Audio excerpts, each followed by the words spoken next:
Ito nga po pala yung lumubog na bangka sa Dinggalan.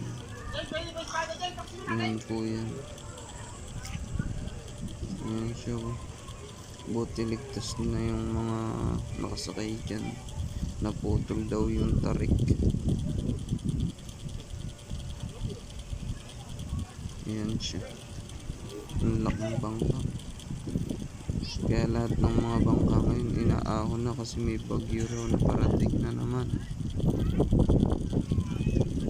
Kaya sa lahat ng mga isda, ingat kayo palagi.